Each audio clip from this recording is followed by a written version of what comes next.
Today, our guest speaker is Andrew Gavin, Director of Athletics for SIU Edwardsville. He is in his first year as Director of Athletics. Andrew started in April of 2023 after nearly 6 years in the same role at the University of Wisconsin Parkside. Andrew's career has spanned 4 other institutions, including Division I stops at University of Wisconsin Green Bay and the University of Central Florida. Andrew was named the NACDA and NCAA Division II National AD of the Year in 2022 and was named a Milwaukee Business Journal 40 Under 40 Award winner in 2020. A native of southeastern Indiana, Andrew moved to the area with his wife, Ashley, and 4 children, Peyton 7, Wyatt 6, Quinn 4, and Miles 1. Please make welcome Andrew Gavin.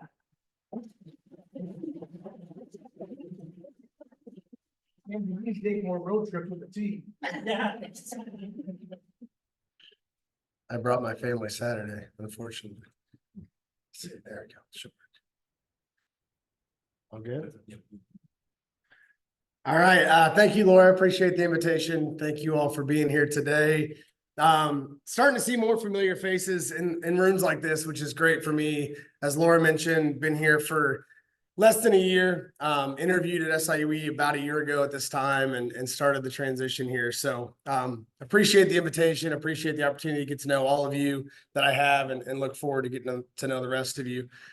Today, I just want to give you a quick intro on me, share a little bit of information on SIUE as well as SIUE athletics, a few highlights from the year for us, and then opportunities to engage. One of the things that's really important to me about our work in SIUE athletics is creating mutually beneficial relationships with our community.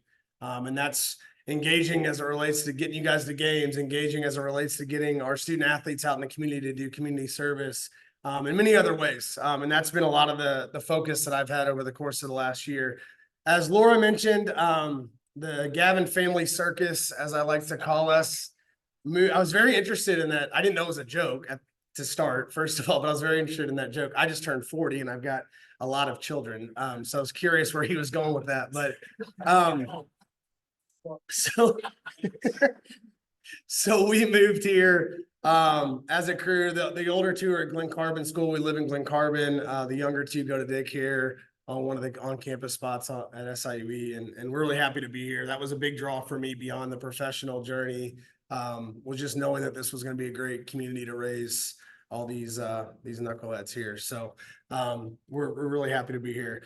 Just quick background. I've had a really unique career in college athletics. It's all I've ever known. I was going to work on a college campus, but I've had the unique journey of working at all 3 NCAA divisions, as well as working at a school as small as 1,500 students with a 98% undergraduate residential population, and a school as big as UCF in Orlando, which is over 70,000 students in a major metro area. So a unique journey, but really I've kind of found my love and my niche in regional publics, at non-football schools and at places that compete at the Division I level. So that's really professionally a huge part of the initial draw for me here at SIUE as well. I like to take these opportunities to share a little bit of information about SIUE and SIUE athletics and what we do. I think there's probably varying degrees of knowledge about that in the room here. But I want to take an opportunity to just give you a few facts and figures by the numbers. There's a few things we do well in athletics: track numbers and give out gear and swag. So my guy Jake here has got some prizes for you. So the way we're going to do this is the numbers on the left correspond to something on the right. And just by raising your hand and shouting something out when you're called on, I'll give you a crack at trying to match something on the left with a fact on the right. And if you get it right, you pick something from Jake's bag of goodies there. So who wants to go first? Mark. That's correct. So SIUE is the one and only NCAA Division I institution in the Metro East. That's something we've gotten really loud and proud about this year, and we're excited to continue to talk about that. Yes. That is also correct. She steal yours? Yes, sir. 12,045. That is correct. Just over 12,000 is the current enrollment. Yes, sir. 43,324 alumni living in the region. That is also correct. We're on a roll. Carter, 270 students. also right. We got two more, 1,516.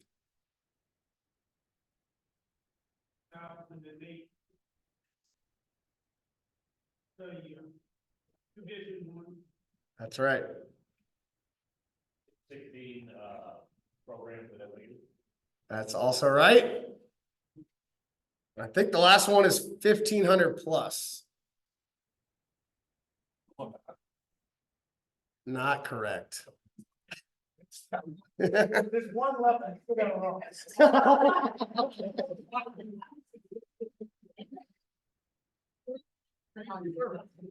Community service, yes, sir.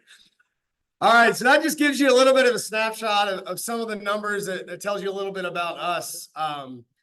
Been Division I for about 15 years.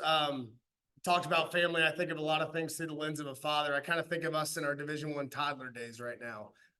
We've been doing it for a little while. We've got a lot of growing up to do, which is a lot of fun. I'm somebody who likes to build and make progress, and that's definitely kind of where we're at as it relates to our journey as a Division I athletic department here, that we're really excited about. We do have 270 student athletes. It's not a huge number. Not having football is a big part of that. But I really like that. We have a staff that can give really significant attention to all of our teams and all of our student athletes. And that's something from my chair as the director of athletics that's really important to me, regardless of sport, regardless of student athlete, that our student athletes are really getting really good attention, both academically as well as athletically and beyond. So just a little bit of information. Happy to answer any questions about any of that as we go. And in general, there's a lot of topics, nationwide topics in our industry right now that aren't in the presentation. Happy to do my best to tackle any questions at the end, just about college athletics in general. This just gives you a little bit of a glimpse. When I started here, we were kind of void of culture and core values. So these are the things that we decided to create, the Cougar core, to just kind of to be able to talk about what's important to us as an athletics department. And I wanted to share those with you guys here today. Just a few highlights of our year so far. And I didn't realize when I put this slide in that it was going to create some pain over here to my right. But men's soccer this fall just had an unbelievable season. It's a program with a ton of history, and that's true of all of our programs dating back to Division II days, NAIA days. Men's soccer is a sport that's won national titles. But this year really just had a phenomenal fall. Went into the NCAA tournament as one of only two teams nationally to have not lost. Went over 2 months without even trailing in a soccer game. Finished up with both the OVC regular season and tournament titles and got to compete in the NCAA tournament at Memphis. Unfortunately lost 2-1 and finished the game down a man. So that was tough, but just a really fun year. I talk about the pain because it really kicked off with beating SIUE at City Park.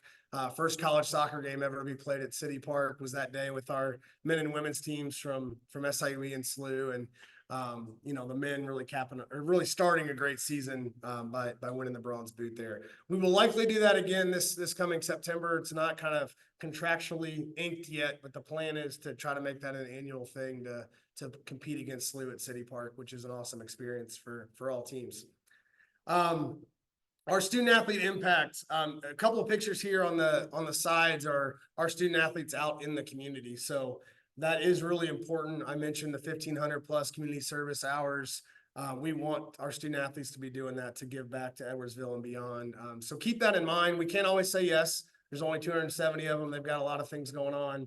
But always feel free as a Rotary, as other organizations that you guys are involved with, of thinking of us and how we can support your events, whether that's student athletes being there, whether that's donating an auction item, whatever it may be. We want to be present and helping all the initiatives that go on here in the community.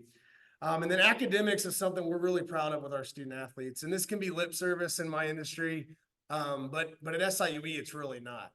We have one of the top graduation rates for student athletes nationally, in the top 20 nationally for public institutions. We were last year had the highest public institution graduation rate for student athletes in the state of Illinois. Our friends in Champaign are 1 percentage point ahead of us this year, unfortunately. But our student athletes really come to SIUE to be students first and to achieve academically. I think Musando could probably tell you of examples of his students that, you know, have been athletes and are really, and maybe give you a few examples of those that weren't great students too, but most of them do a great job in the classroom, and we're really proud of them for that. Eddyville, I'm glad a few people at lunch we were talking have been there and experienced this. One of our goals this year in terms of engaging our community around our games was to create more of an environment. I think this is part of our journey in Division I, part of the opportunity and challenge for all of us in our industry. It's 50 years ago, and maybe still to an extent at places like Illinois and Mizzou, but nowadays everybody's busy. You've got to bring more to your events to make it an experience, family-friendly, social, entertaining. So we have big, huge visions for renovating our arena and to kind of create some long-lasting things along this, but that's expensive and time-consuming work. And this year, what we decided to engage in was something we created called Eddyville at First Community Arena, which created a play area for kids. It created a store so we could get our SIUE swag and gear out into the community. Created a second concession stand. We have a great arena, but everything kind of built around it. The Vidal Bean Center is 40 years old, and it kind of shows its age at times. So we don't have a lot of those modern amenities. So we wanted to bring some of those amenities into First Community Arena. So we were able to do that with another concession stand, as well as Eddie's Tap House, which is a collaboration with Global Brew, our friends at Urban Chestnut, our friends at Old Herald Brewing Company in Collinsville, to create a tap house atmosphere as well, where you can grab a beer, you can network, you can see people from the community while you're watching SIUE basketball. And it's been a huge hit. I'll talk a little bit later just about coming to games and a few opportunities to do that as we finish up our season here quickly, which is hard to believe. But I encourage you to come check it out. It's been a ton of fun. So those opportunities, I forgot was the next slide. We have 5 more home games. So if you're interested in SIUE basketball, you haven't come out and checked us out this year. If you have an opportunity to bring a group, if you've got kids, grandkids, youth teams, kind of come one, come all, we're excited about engaging with all those groups, bringing them to games. So this weekend is our alumni game on Saturday afternoon. Then we have 4 more games in February. I'll mention a couple. One, you can go from the Stagger Inn on February 1st, right to First Community Arena if you want to. And we will serve you another beer if you're so inclined in Eddyville. But I have a couple Thursday night games coming up in February. This slide, the picture on the right, references an initiative that we're doing in collaboration with Metro East Mega Storage. $6.18 ticket promotion. So that is on that February 1st and then February 17th, which is our last game of the year. We had a little internal miscommunication on this, but that you're not misreading the promo code. It's Ed Chamber. I know I'm at the Rotary, but we messed that up. But I didn't want to take the opportunity away. So if any of you want to use that promo code on SIUEcougars.com/tickets, you can do that for any of our next 3 home games and get a discounted ticket. Feel free to share it. We're expecting big crowds these next few games. We have 3 straight home games here, and we're expecting big crowds in First Community Arena. Another part of what we're trying to do to engage in the community is our corporate partners program. Transparently, this is a huge part of how we make budget and how we build meet the financial needs that we have as an athletics department. But more importantly, it's how, as I spoke to earlier, is how we're creating mutually beneficial relationships in our community. And Jake, who's on our team here, started in August. He came down with me from Wisconsin. I stole him away from our last institution.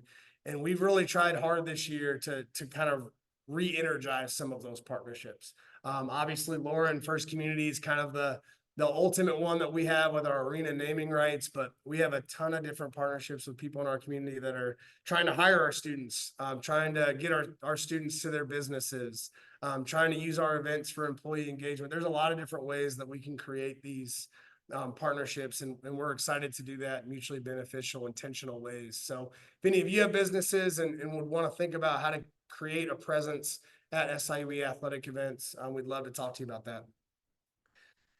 And then the last thing I'll mention, I know a lot of people in the room, I met Dan at this event in April. It led to my mortgage being at Carrollton Bank.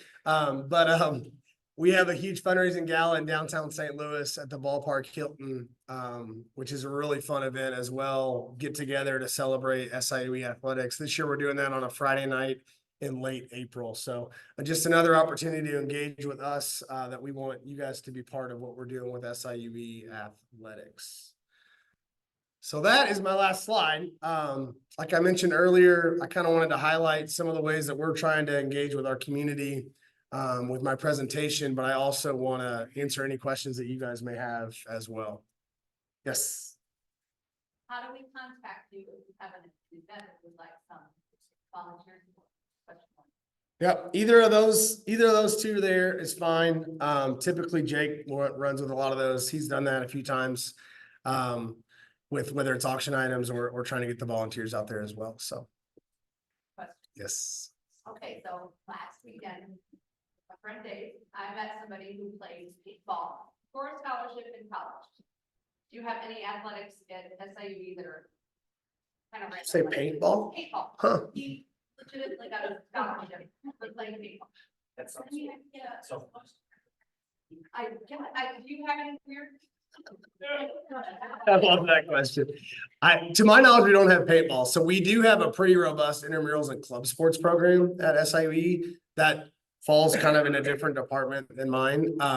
But we have club hockey, we have club rugby, we have club sports that are the same sports that we have in athletics as well. So it's I think there's over 30 club sports at SIUE, and it's a pretty robust offering. You can't get scholarships for anything like that, right? Not to my knowledge. Sounds like a private school. Oh, was it really? Nice.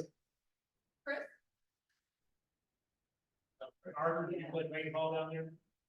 No, it's your paintball team as far as We're all trying to get students, so it wouldn't shock you.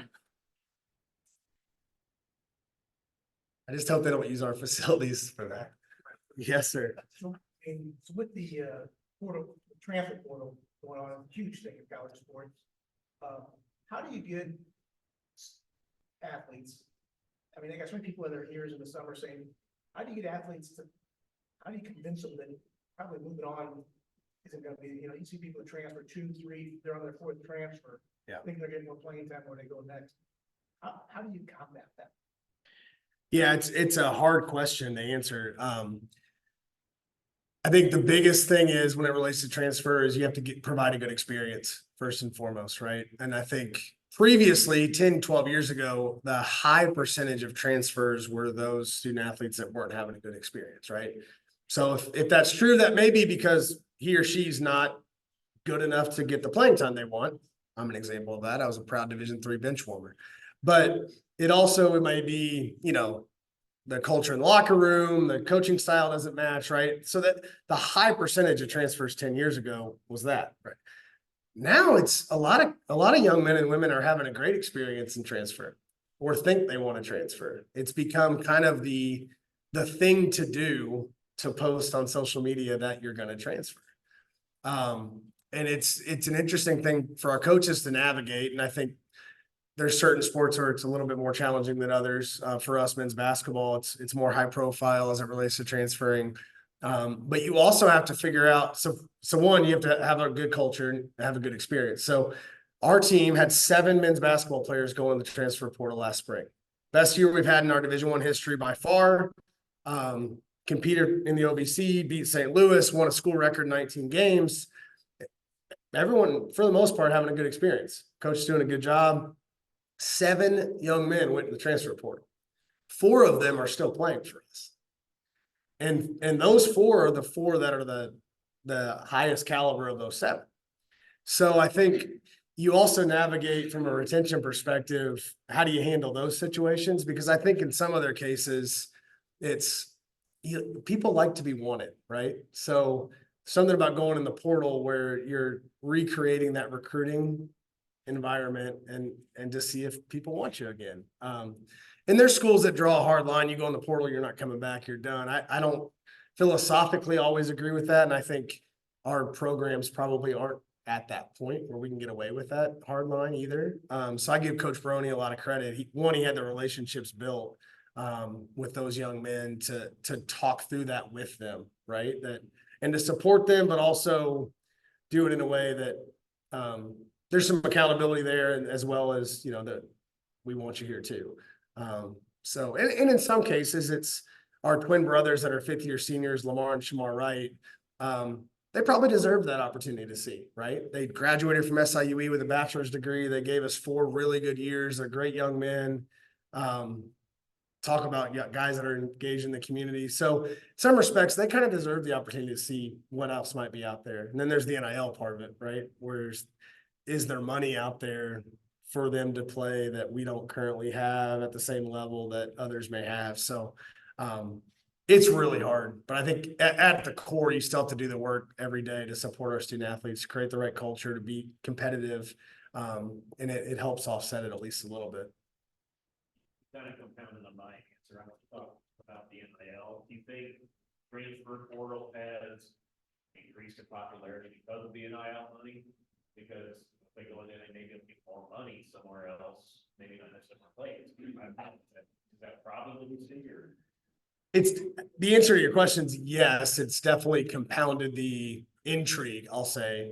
There's a lot of unfulfilled promises in the NIL world.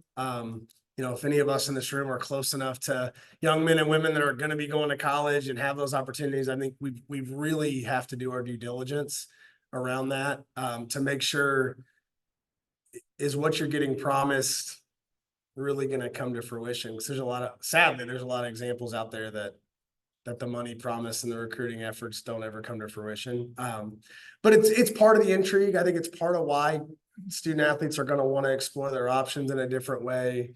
We're trying, we're working on that. We've got some supporters in the community that are registering an NIL collective right now. It'll probably be a membership model as a C7 organization where you can join the NIL collective, and that will get access to certain things, but in turn allow you to support SIUE men's basketball. This specific one's a men's basketball group of supporters. And it's a reality that we have to be competitive there.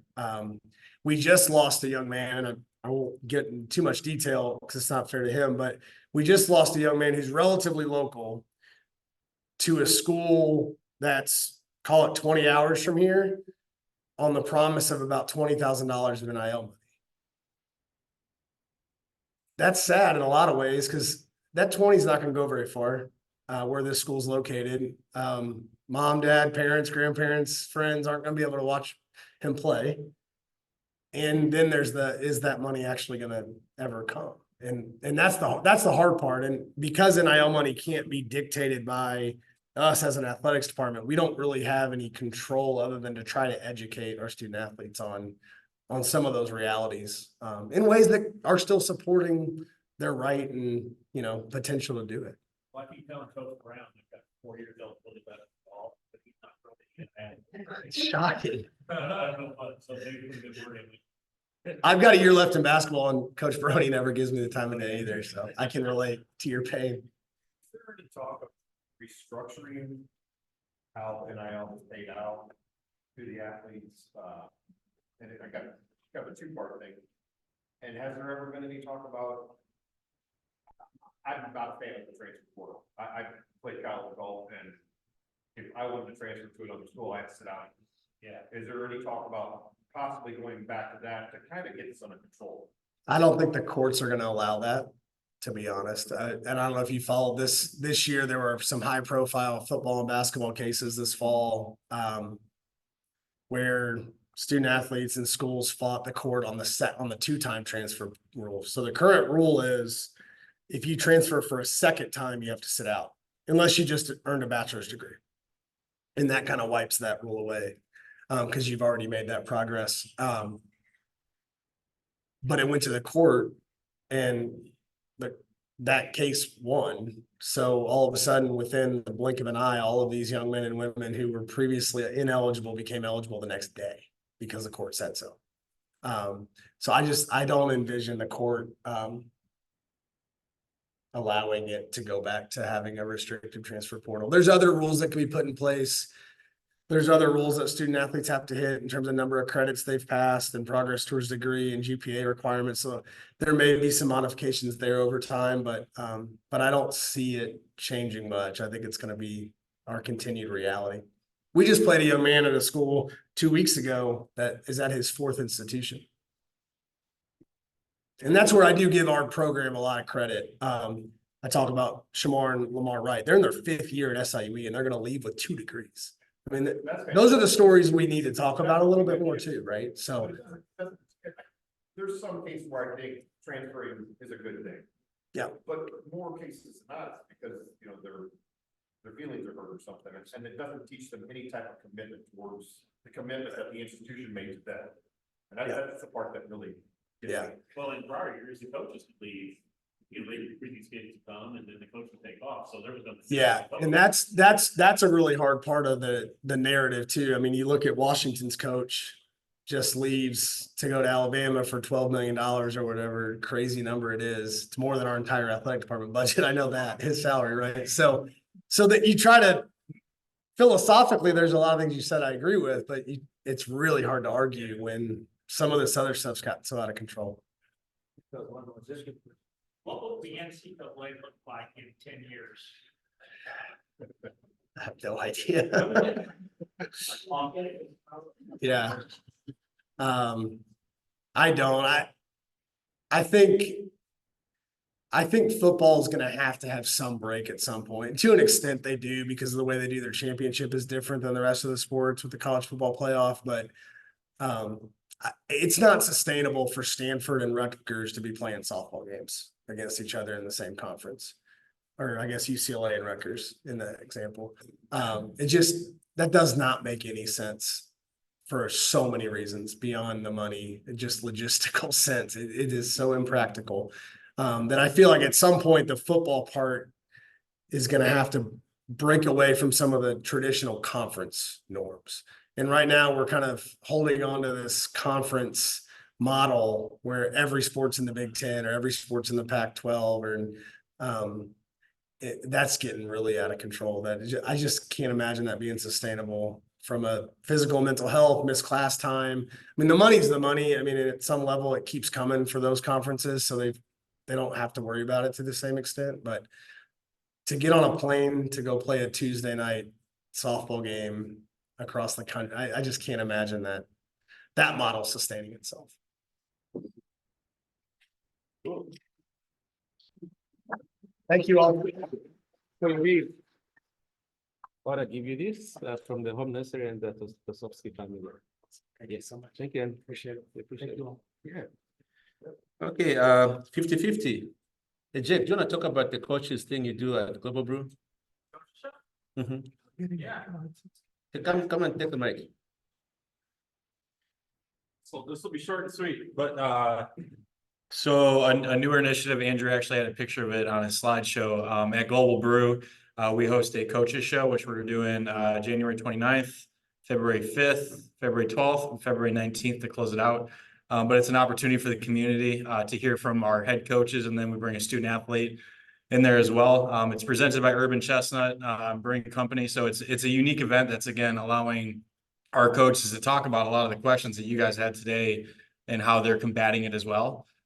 So if you have any questions, my email is there, but also I have a group ticket document out there just to show you guys where we have promotions coming up. It's got my email address on there, but we'd love to see you guys. There is a discount that Global Brew provides where it's $1 off the co-branded Zwickle can, and then they have a new Cougar wings, which they do $6 for a pound. So love to combat any questions you guys have, and thank you for listening to our fearless leader today. Appreciate you guys. Thank you.